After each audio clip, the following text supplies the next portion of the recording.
तो फ्रेंड्स, जलको study channel पर आपका हार्दिक स्वागत है। आज अपन पढ़ने वाले हैं अर्थालंकार। हमने यानी कि हम पढ़ रहे थे अलंकार वाला टॉपिक। अलंकार टॉपिक में पार्ट फर्स्ट है वो अपलोड कर दिया गया है, जिसमें हमने शब्दालंकार को कंप्लीट कर लिया है। शब्दालंकार में कौन कौन से अलंकार आते हैं? एक तो आता है अनुप्रास। अनुप्रास को हमने कंप्लीट किया। फिर दूसरा आता है यमक, यानी कि अनुप्रास तो अनुप्रास अलंकार तो वो होता है जिसमें वर्ण की आवृत्ति बार बार होती है, जैसे तरनी, तनुजा, तट, तमाल, तरवर, बहुछाये, कानन, कुंडल, कुचित, केसा। तो ये यानी कि तरनी, तनुजा, तट, तमाल, तरवर, बहुछाये, तो उसमें तय वर्ण की आवृत्ति बार बार होती है, वहाँ अनुप्रास अलंकार होता है। ऐसे ही देखो कानन, कुंडल, कुचित के साथ तो कै वर्ण की आवृत्ति बार बार होती है, वहाँ अनुप्रास। फिर हमने पढ़ा था यमक अलंकार। यमक के अपन ने दो भेद पढ़े, एक होता है अभंग और दूसरा होता है सभंग। तो ये भी अपन ने कंप्लीट कर लिया है। तीसरा हमने पढ़ा था श्लेष अलंकार। तीसरा हमने श्लेष अलंकार पढ़ा था। श्लेष का अर्थ होता है चिपकना, और श्लेष में क्या होता है? यमक में तो होता है यानी शब्द की आवृत्ति बार बार होगी और साथ में यानी कि प्रत्येक शब्द का अलग अलग अर्थ होगा। श्लेष में क्या होता है? श्लेष में शब्द एक होता है, शब्द एक होगा और अर्थ अनेक निकलेंगे। तो इस प्रकार हमने श्लेष अलंकार को भी कंप्लीट कर लिया। आज अपन पढ़ने वाले हैं अर्थालंकार। अर्थालंकार में पढ़ेंगे उपमा, रूपक और उत्प्रेक्षा अलंकार। तो आज का वीडियो भी आपके लिए यूजफुल होने वाला है, और वीडियो अच्छा लगे तो सब्सक्राइब जरूर करना। तो सर्वप्रथम उपमा अलंकार।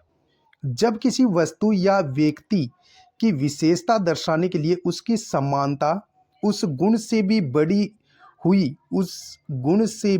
हुई किसी अन्य वस्तु या व्यक्ति से की जाती है, वहाँ उपमा अलंकार होता है। उपमा अलंकार कहाँ होता है? जब किसी वस्तु या व्यक्ति की विशेषता दर्शाने के लिए उसकी समानता उस गुण से बढ़ी हुई किसी अन्य वस्तु या व्यक्ति से की जाती है, वहाँ उपमा अलंकार होता है।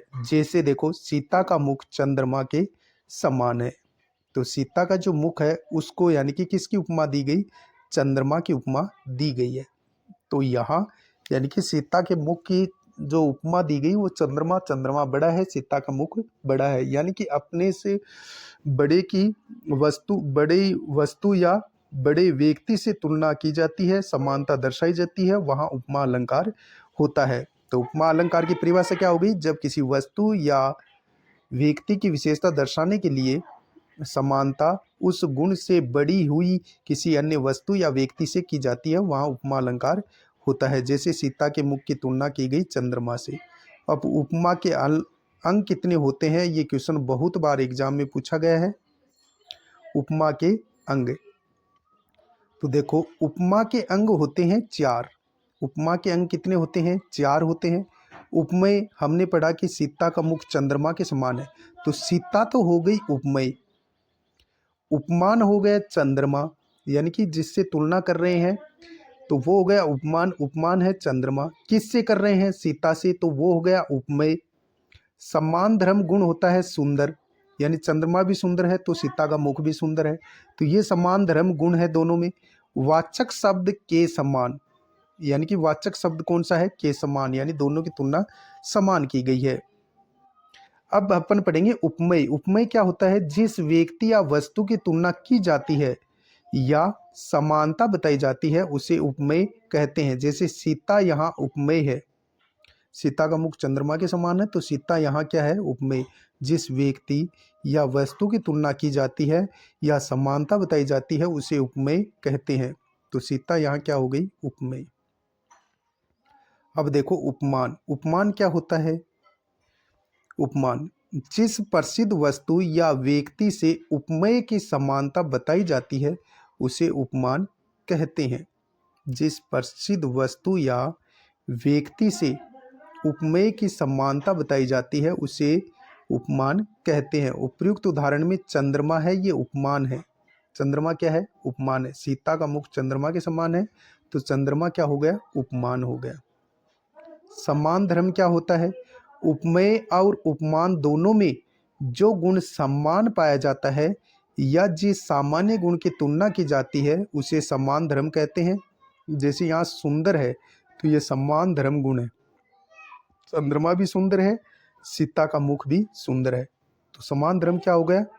उपमेय और उपमान दोनों में जो गुण समान पाया जाता है या जिस सामान्य गुण की तुलना की जाती है उसे समान धर्म कहते हैं। एक होता है वाचक शब्द। वाचक शब्द क्या होता है तो इसके बारे में भी अपन जान लेते हैं। वाचक शब्द, वाचक शब्द देखो, जिस शब्द विशेष से समानता या उपमा का बोध होता है उसे वाचक शब्द कहते हैं। जिस शब्द विशेष से समानता या उपमा का बोध होता है उसे वाचक शब्द कहते हैं। उदाहरण देखो, के समान, यानी सीता का मुख चंद्रमा के समान है, तो के समान है, ये वाचक शब्द है।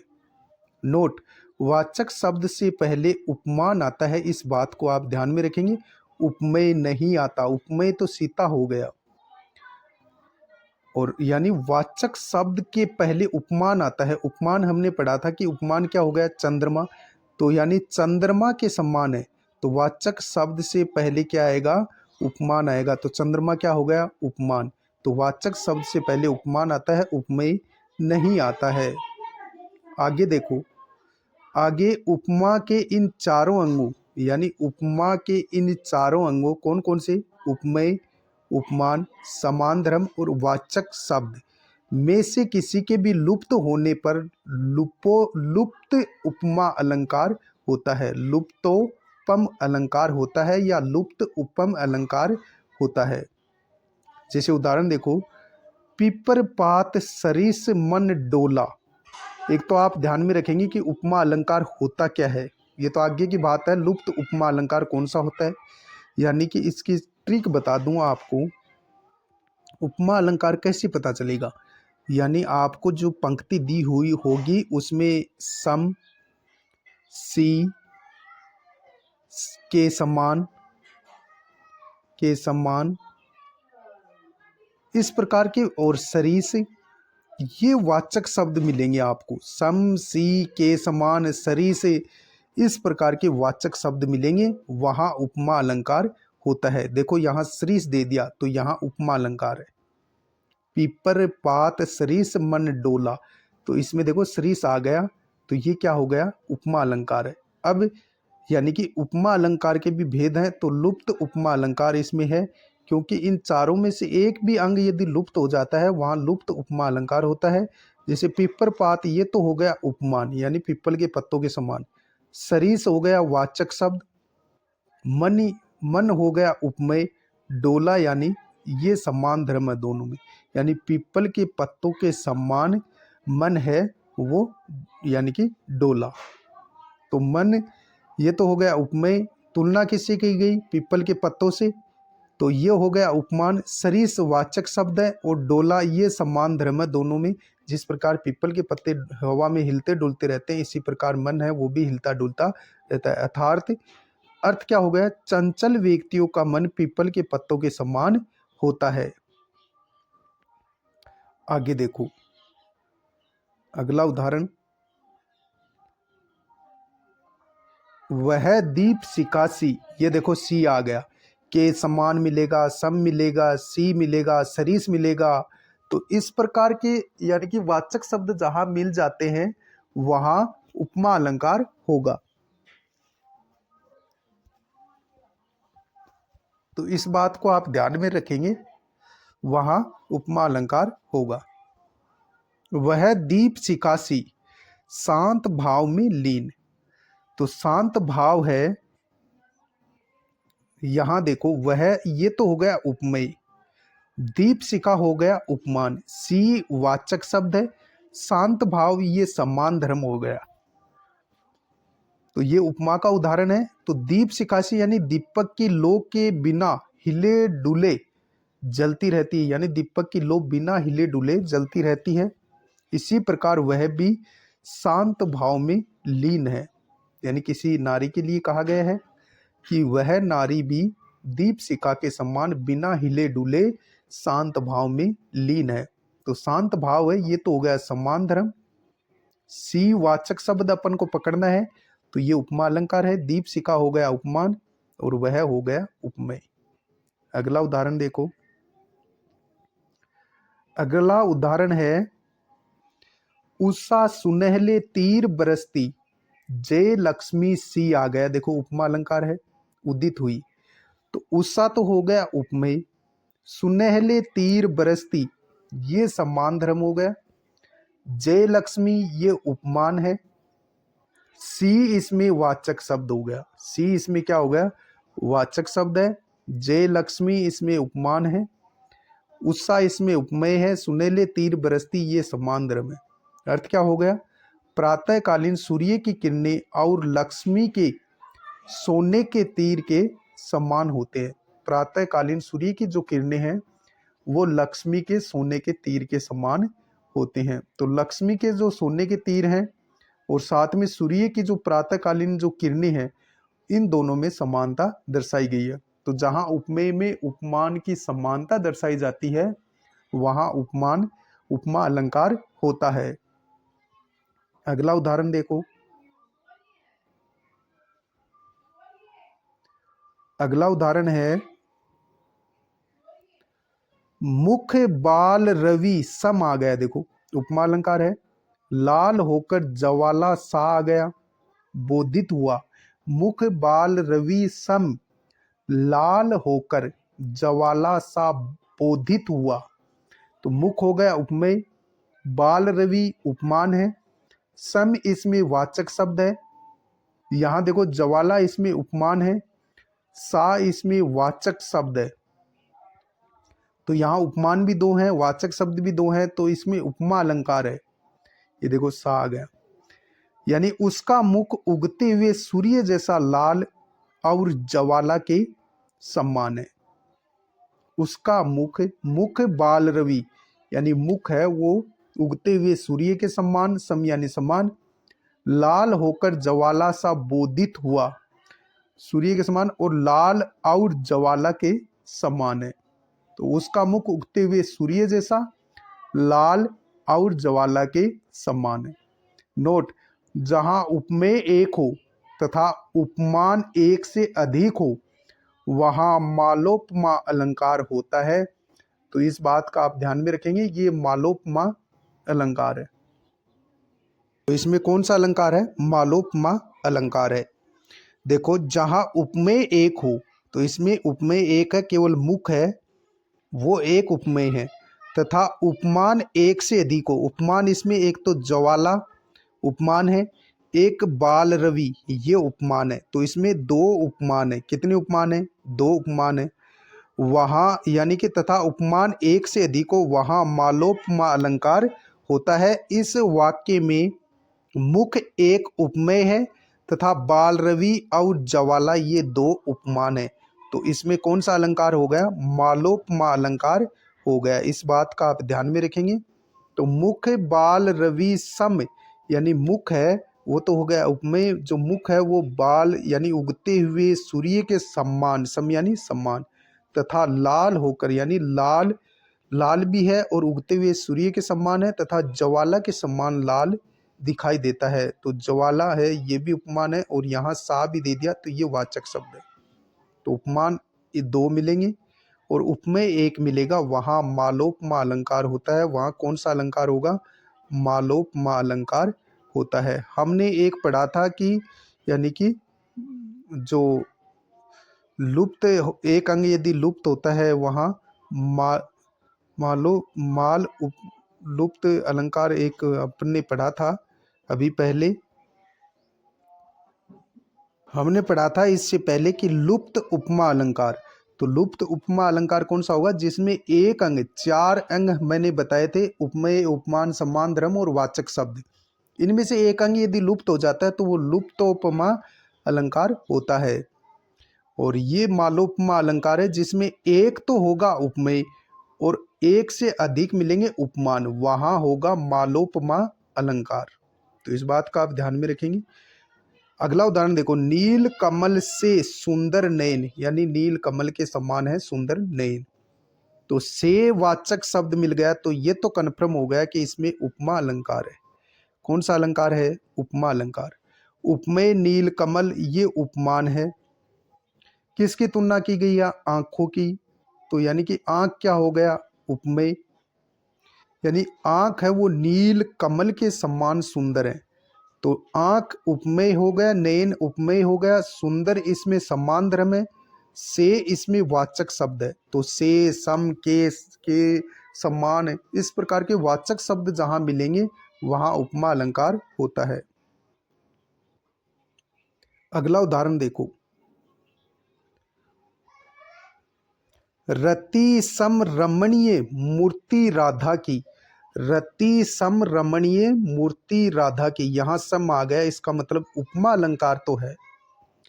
रति हो गया इसमें उपमान, सम इसमें वाचक शब्द है, रमणीय का अर्थ होता है कि ये समान धर्म है, यानी रमणीय यानी सुंदर, तो ये समान धर्म हो गया।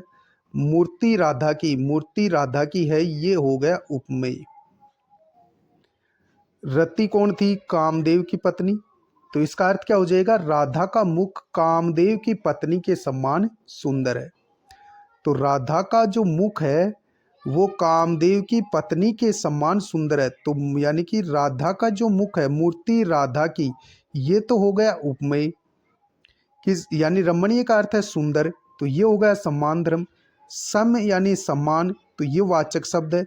रति यानी कि कामदेव की पत्नी, तो ये हो गया उपमान। इससे तुलना की गई है रति से, किसकी? राधा की। तो राधा इसमें उपमेय हो गया। तो राधा का मुख कामदेव की पत्नी के समान सुंदर है, तो इसमें उपमा अलंकार है। अगला उदाहरण देखो। हाय फूल सी कोमल बच्ची हुई राख की थी ढेरी। हाय फूल सी कोमल बच्ची हुई राख की थी ढेरी। तो सी आ गया, इसका मतलब इसमें कौन सा अलंकार है? उपमा। फूल इसमें उपमान है, सी इसमें वाचक शब्द है, कोमल इसमें सम्मान धर्म है, बच्ची यहाँ उपमेय है। यानी फूल के समान कोमल बच्ची थी, वो राख के समान ढेर हो गई, मृत्यु को प्राप्त हो गई। तो फूल इसमें उपमान है, सी यहाँ वाचक शब्द है, कोमल यहाँ सम्मान धर्म है, और बच्ची यहाँ उपमेय है। बच्ची यहाँ क्या हो गई? उपमेय। तुलना किससे की गई? फूल से, तो फूल उपमान हो गया, ये उपमेय हो गया बच्ची। सी वाचक शब्द है, कोमल यहाँ साधारण धर्म है। अगला उदाहरण देखो। अनेकों उदाहरणों से हम समझेंगे कि उपमा अलंकार होता क्या है। गहराई तक अपन पढ़ने वाले हैं। सिंधु सा विस्तृत और अथाह है, एक निर्वासित का उत्साह है। सिंधु सा आ गया, इसका मतलब इसमें उपमा अलंकार है। विस्तृत और अथाह एक निर्वासित का उत्साह है। सिंधु सा विस्तृत और अथाह है, एक निर्वासित का उत्साह है। यहां देखो, सिंधु तो इसमें हो गया उपमान, सा इसमें वाचक शब्द है, उपमा अलंकार है। विस्तृत और अथाह इसमें सम्मान धर्म है। एक निर्वासित का उत्साह, यानी राम का उत्साह की बात हो रही है, तो एक निर्वासित का उत्साह है, ये उपमेय हो गया। तो यहाँ एक निर्वासित का उत्साह, राम का उत्साह के बारे में कहा गया है, तो ये उपमेय है। अर्थ क्या होगा? राम निर्वासित हो रहे हैं, अयोध्या छोड़कर जा रहे हैं, तो उनका उत्साह है समुद्र के समान विस्तृत और गहरा है, ये इसका अर्थ हो गया। तो सिंधु यहाँ समुद्र के लिए उपमा की गई है, सिंधु की, किसकी? राम से। तो राम का उत्साह की तुलना की गई है सिंधु से। तो और सा इसमें वाचक शब्द है, विस्तृत और अथाह यानी गहरा, ये सम्मान धर्म हो गया। तो राम जब अयोध्या छोड़ करके जा रहे हैं, तो उनका उत्साह समुद्र के समान विस्तृत और गहरा है। अगला उदाहरण देखो। तब तो बहता समय सीला सा यानी उपमा अलंकार है, जम जाएगा। तब तो बहता समय सीला सा जम जाएगा। समय उपमेय हो गया, सीला यहाँ उपमान है, सा यहाँ वाचक शब्द है, जम जाएगा ये सम्मान धर्म है। तो सा आ गया, इसका मतलब उपमा अलंकार है। तब तो बहता समय सीला सा जम जाएगा। समय उपमान उपमेय है, सीला उपमान है, सा वाचक शब्द है, जम जाएगा सम्मान धर्म। अर्थ क्या होगा? जैसे बर्फ जमी रहती है, वैसे ही वियोग में समय काटना मुश्किल हो जाता है। जिस प्रकार बर्फ जमी रहती है वैसे ही वियोग में समय काटना मुश्किल हो जाता है, अर्थात समय रुक सा जाता है, यानी बर्फ के समान जम सा जाता है। जब पत्नी पति के वियोग में तड़पती है तब बर्फ के समान जैसे बर्फ जमी रहती है वैसे ही वियोग में पत्नी का समय काटना मुश्किल हो जाता है, अर्थात उसको ऐसा लग रहा है कि समय है वो रुक गया है, यानी बर्फ के समान जम गया है। तो तब तो बहता समय यानी समय उपमेय है। शिला यानी बर्फ से तुलना की गई है समय की, तो उपमान हो गया। सा वाचक शब्द है, जम जाएगा, ये सम्मान धर्म इसमें हो गया, तो उपमा अलंकार है। अगला देखो उदाहरण, कनक से दिन मोती सी आ गया यानी वाचक शब्द है। हमने पढ़ा था कि सम आपको पंक्ति में सम मिलेगा, सरीस मिलेगा, के सम्मान मिलेगा और सी मिलेगा, सा मिलेगा, सा सी, इस प्रकार वाचक शब्द मिलेंगे, वहां उपमा अलंकार होता है। तो सी वाचक शब्द है। तो कनक से दिन मोती सी रात, सुनहली सांझ गुलाबी प्रातः है। तो यहाँ देखो, कनक से दिन मोती सी रात, तो कनक तो हो गया उपमान, से देखो यहाँ से भी दे दिया तो ये वाचक शब्द है, सी भी वाचक शब्द है यहाँ, दिन यहाँ उपमेय है, मोती यहाँ उपमान है, सुनहली सांझ गुलाबी प्रातः है।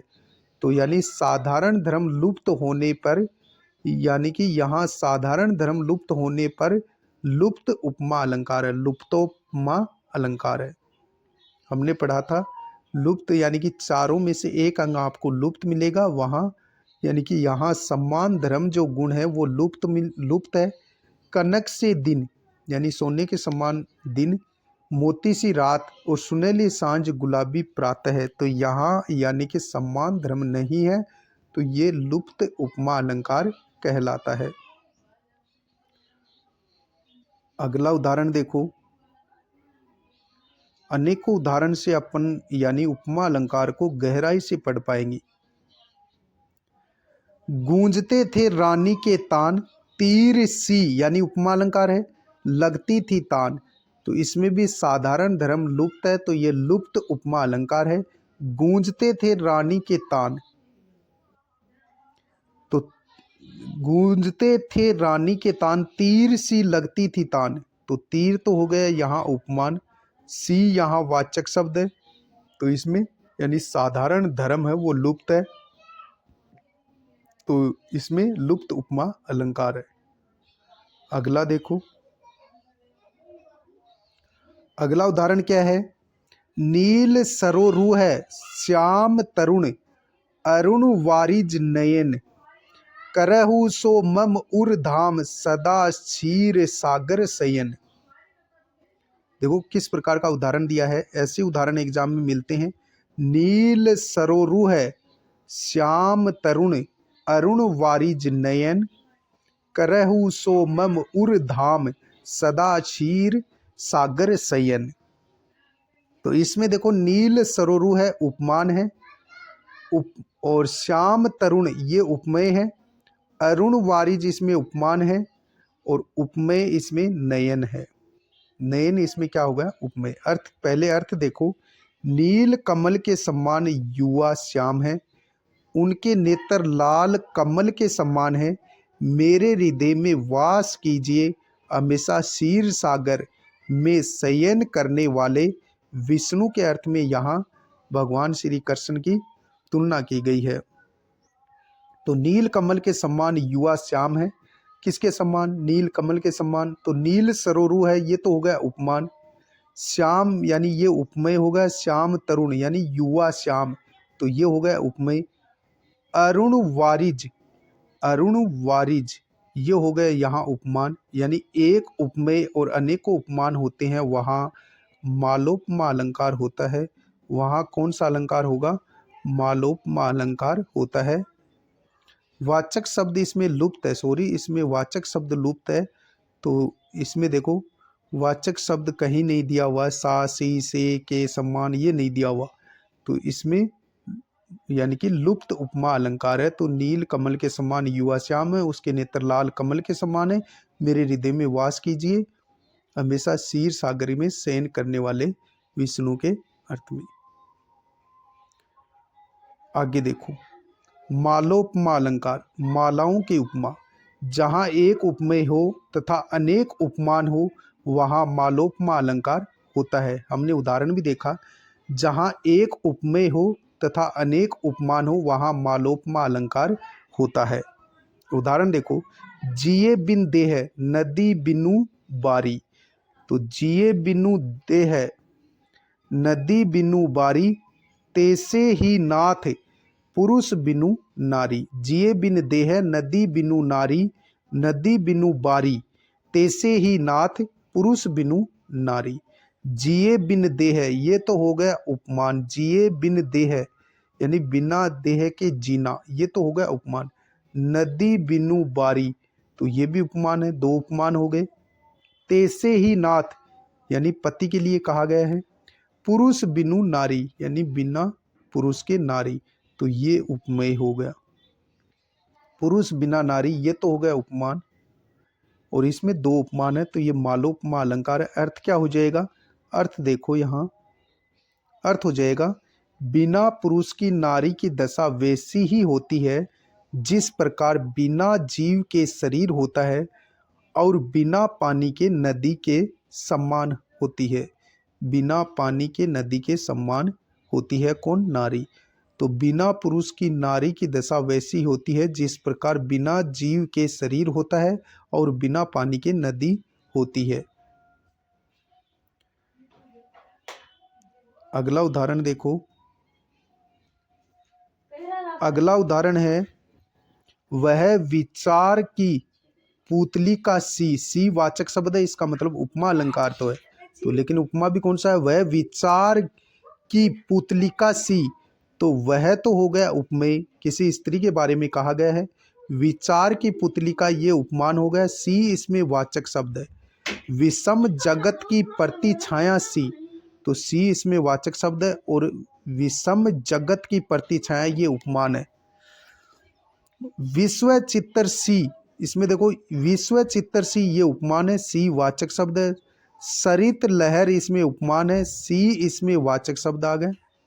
जीवन सी, छल सी, माया सी, तो ये उपमान है। यानी यहाँ एक उपमेय और अनेक उपमान है, तो इसमें भी मालोपमा अलंकार है। वह विचार की पुतलिका सी, विषम जगत की प्रति छाया सी, विश्व चित्तर सी, सरित लहर सी, जीवन सी, छल सी, माया सी, तो इसमें कौन सा अलंकार है? मालोपमा अलंकार है।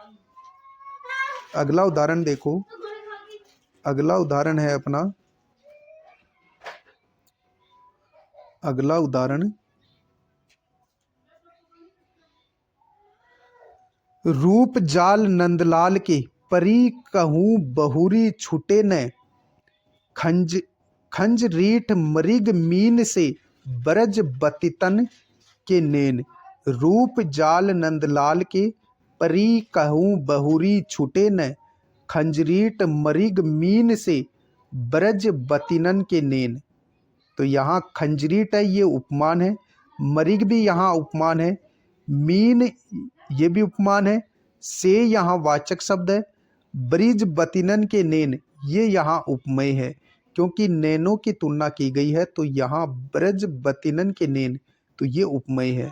तो खंजरीट इसमें उपमान है। देखो उपमान इसमें कितने हैं? 3 हैं। तो इसका अर्थ क्या होगा? जब गोपियाँ कृष्ण के प्रेम रूपी जाल में फंस जाती हैं तो वह कभी भी छूट नहीं पाती हैं, क्योंकि उनके नयन खंजन पक्षी के समान, मृग खंजन पक्षी व मृग व मछली के समान हैं। किनके? भगवान श्री कृष्ण के।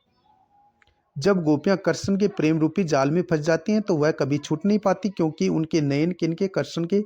उनके नयन खंजन पक्षी और हिरण के समान और मछली के समान है। तो यहाँ यानी कि खंजरीट उपमान है, मृग भी यहाँ उपमान है, और मीन ये भी उपमान है, और से यहाँ वाचक शब्द है, तो इसमें भी मालोपमा अलंकार है। अगला उदाहरण देखो,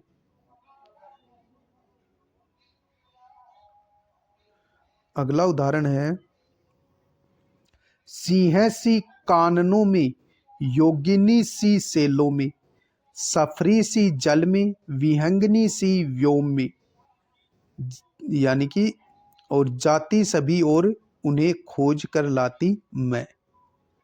सिंहनी सी काननों में, सिंह सी काननों में, काननों यानी जंगलों में, सिंह के समान जंगलों में, योगिनी सी सेलों में, योगिनी बन करके पर्वतों में, सफरी सी जल में और मछली बन करके जल में, विहंगनी सी व्योम में और यानी विरहनी बन करके आकाश में, जाती सभी और उन्हें खोज कर लाती मैं। तो यहाँ मैं है ये तो उपमेय है और ये यशोधरा के लिए आया है जब महात्मा बुद्ध यशोधरा को छोड़ करके चले जाते हैं तब। तो सिंहनी सी काननों में, योगिनी सी सेलों में, सफरी सी जल में, विहंगनी सी व्योम में, जाती सभी और उन्हें खोज कर लाती। अब देखो सिंहनी सी, तो सिंहनी उपमान है, सी वाचक शब्द है, योगिनी, योगिनी सी ये उपमान है, योगिनी इसमें उपमान है, सी इसमें वाचक शब्द है और सफरी भी यहाँ उपमान है, विरहनी भी यहाँ उपमान है। तो यहाँ एक तो उपमेय है, कौन, यशोधरा, में यहाँ उपमेय है, तो अनेक उपमान है, तो ये मालोपमा अलंकार है। इसका अर्थ क्या हो जाएगा, यशोधरा कह रही है कि यदि मुझे पता होता कि महात्मा बुद्ध यानी मेरे पति कहीं मुझे कह करके जाते तो शेरनी सी बनकर मैं जंगलों में, योगिनी सी बनकर मैं पर्वतों में और मछली बनकर जल में और पक्षी बनकर आकाश में भी उनको खोज लाती, अर्थात चारों तरफ से खोज लाती। कौन कर रही है, यशोधरा, जब महात्मा बुद्ध उनको छोड़ करके चले जाते हैं।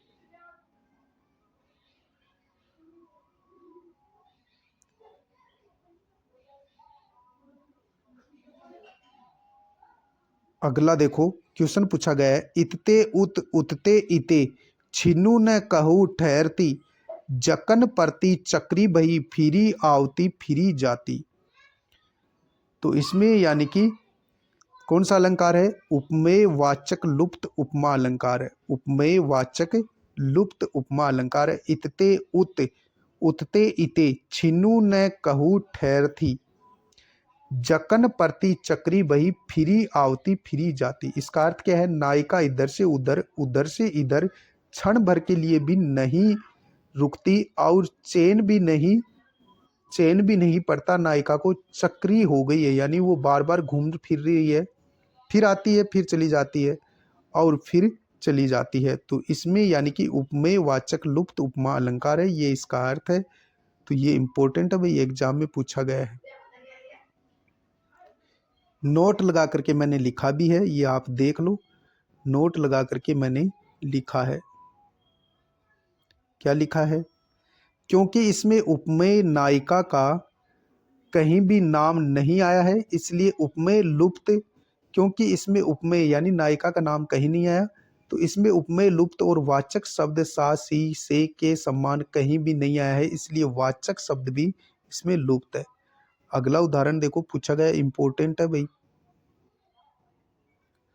नई लगनी कूल कूल की सकूच, विकल भई अकुलाई, दुहू और एंची फिरती, फिरकी लो दिनु जाई।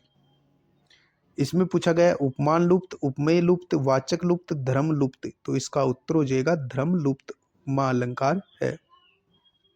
नई लगनी कूल की सकूच, विकल भई अकुलाई, दुहू और एंची फिरती, फिरकी लो दिनु जाई।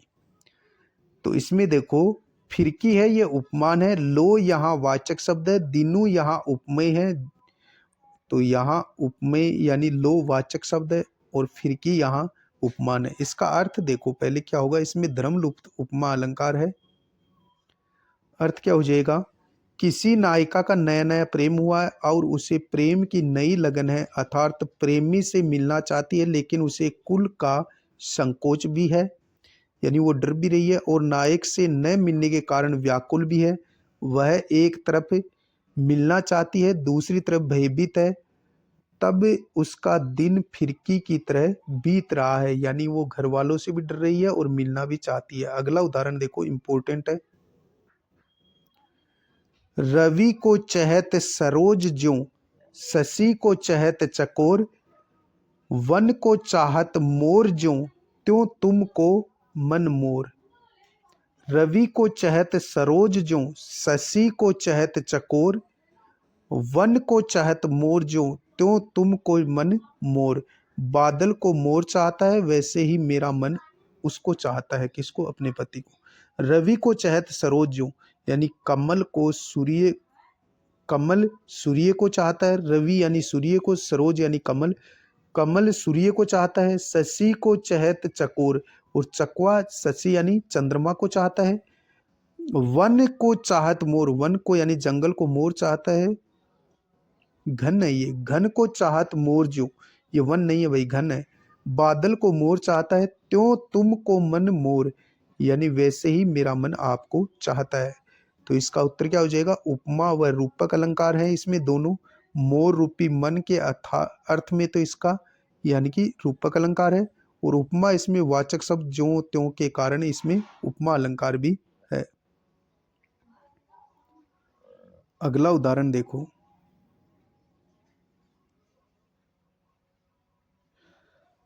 हीरे सा हृदय हमारा, कुचला श्रीस कोमल ने।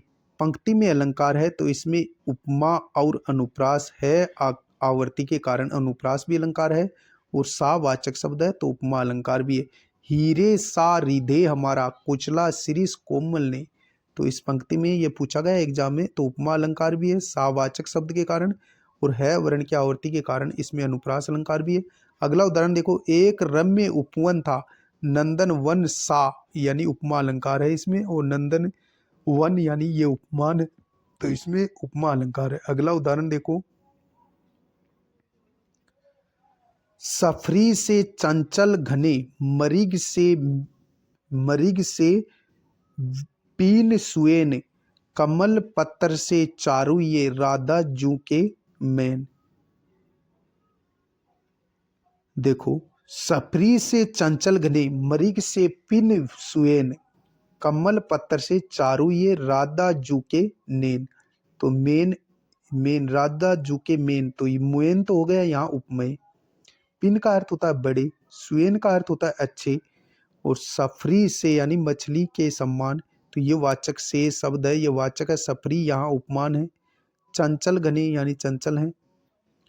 कमल पत्र से चारु ये, तो ये कमल पत्र से ये यहाँ उपमान है। तो अर्थ क्या हो जाएगा? राधा के नेत्र मछली के समान घनिष्ठ चंचल, मरीक के समान बड़े अच्छे हैं, कमल की पंखुड़ियों के समान सुंदर है। राधा के नेत्रों की तुलना की गई है।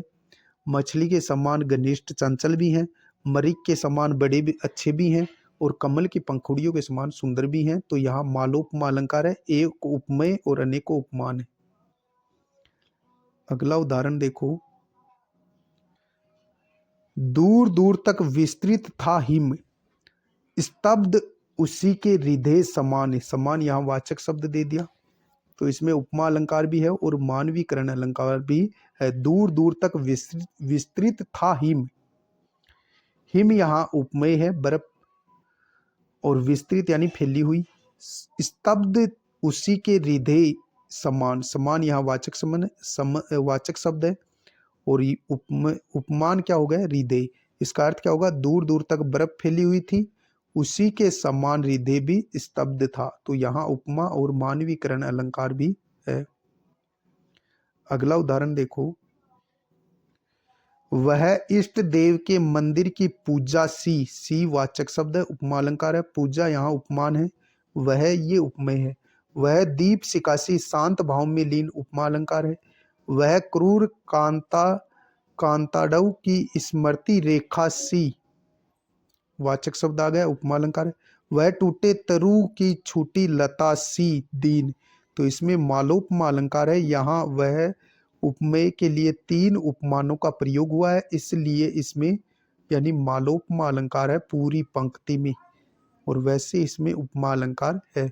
तो वह इष्ट देव के मंदिर की पूजा सी, वह तो इसमें उपमेय है, देखो सब में। वह दीप सिकासी, इष्ट देव के मंदिर की दीप सिकासी। वह कांताडव की स्मृति रेखा सी, स्मृति रेखा उपमेय है। वह टूटे तरु की छूटी लता सी, तो ये भी उपमान है। पूजा, ये भी उपमान है। भाव दीप सिखासी, ये भी उपमान है। स्मृति रेखा, ये भी उपमान है। लता सी, ये भी उपमान है। यानी उपमेय एक है वह है, और इसमें अनेक उपमान है, तो मालो उपमा अलंकार हो गया। तो ये हमने उपमा अलंकार के बारे में विस्तार से पढ़ा। कल अपन पढ़ेंगे रूपक अलंकार। मिलते हैं नेक्स्ट वीडियो में, तब तक के लिए जय हिंद जय भारत।